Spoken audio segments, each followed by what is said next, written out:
हरिद्वार में कांवड़ मेला 2026 की तैयारियां अब अंतिम चरण में पहुंच गई हैं। मुख्य सचिव आनंद बर्धन की अध्यक्षता में अंतर्राज्यीय समन्वय बैठक आयोजित की गई, जिसमें उत्तराखंड, उत्तर प्रदेश, दिल्ली, हरियाणा, राजस्थान, पंजाब और हिमाचल प्रदेश के वरिष्ठ अधिकारियों ने हिस्सा लिया। बैठक में कानून व्यवस्था, सुरक्षा, ट्रैफिक, भीड़ प्रबंधन, स्वास्थ्य सेवाएं, स्वच्छता और आपदा प्रबंधन को लेकर साझा रणनीति बनाई गई। प्रमुख सचिव ने स्पष्ट किया कि दिल्ली देहरादून एक्सप्रेसवे पर कांवड़ यात्रा की अनुमति नहीं होगी। वहीं सीमाओं पर संयुक्त चेक पोस्ट, आधुनिक सर्विलांस और सोशल मीडिया की 24 घंटे निगरानी की भी व्यवस्था की जाएगी। जिलाधिकारी मयूर दीक्षित ने बताया कि 30 जुलाई से 11 अगस्त तक कांवड़ मेला चलेगा, जबकि 8 अगस्त से शुरू होने वाला डाक कांवड़ चरण सबसे चुनौतीपूर्ण रहेगा। हरिद्वार प्रशासन और पुलिस का दावा है कि इस बार करोड़ों शिव भक्तों की यात्रा को सुरक्षित, सुव्यवस्थित और सुगम बनाने के लिए व्यापक इंतजाम किए गए हैं। ऐसी और बड़ी और भरोसेमंद खबर सबसे पहले देखने के लिए जुड़े रहिए दैनिक तजुर्बा के साथ।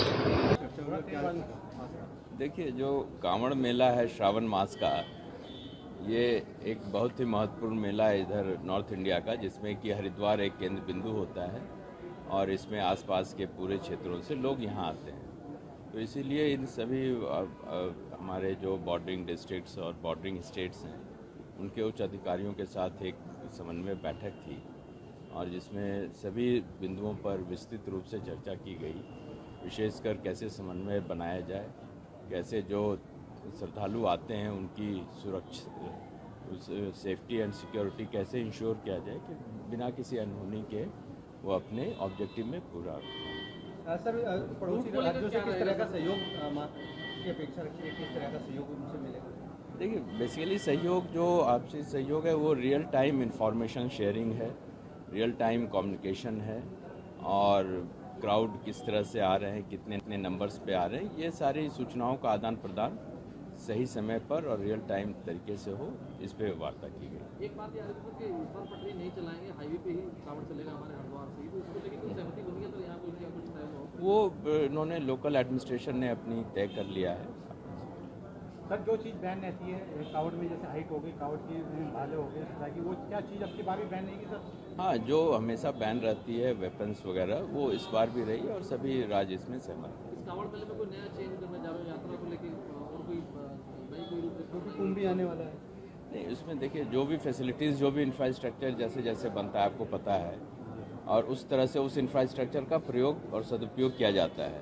जो सुविधाएं या जो अवस्थापना सुविधाएं आज से 10 साल पहले नहीं थी, आज बन गई, आज उसका सदुपयोग किया जा रहा है। तो जो भी सुविधाएं हम क्रिएट करते हैं, उसका सदुपयोग इस किसी भी मेले के लिए किया जाता है। कोई ऐसा मैसेज जो कांवड़ियों तक पहुंचे कि वो इस गाइडलाइन का पालन करें? देखिए, हम लोगों ने जो डूज एंड डोंट्स और इस तरह के कई गाइडलाइंस अपने समीपवर्ती राज्यों के साथ शेयर किया है। आपके माध्यम से हम सिर्फ इस श्रावण मास में जो कांवड़िया आएंगे, उनसे सिर्फ यही अपील करना चाहेंगे कि जो जिस श्रद्धा से और जिस ऑब्जेक्टिव से वो आते हैं, उसी ऑब्जेक्टिव से आएँ और अच्छे पूर्वक श्रद्धा से यहाँ पे हरिद्वार में गंगा जल लेके वो अपने अपने शिवालय में जाते हैं। जो हमारी मंशा रहती है, जो हमारे सनातन धर्म का जो श्रद्धा है, जो ये परंपरा है श्रावण मेले का, या जो भी ये रही है अनादिकाल से, तो उसी को अपने ध्यान में रखें। किसी एंटी सोशल एलिमेंट को अपने बीच में न घुसने दें। कोई अगर उस तरह की कोई असामाजिक गतिविधि में कोई उनको पता चलता है, जानकारी होती है, तो इमीडिएटली नियरेस्ट जो भी पुलिस पर्सनल है उनके साथ शेयर करें। सुरक्षा को लेकर कुछ खास प्रबंध करे जा रहे हैं? सुरक्षा की जो भी आवश्यकता रहती है उसके प्रबंध करते हैं। यहाँ पे सर क्या इस बार अन्य जनपदों की, जो अन्य राज्यों की जो बैठती है यहाँ डेस्क, वो भी हाँ, वो भी रहेगी।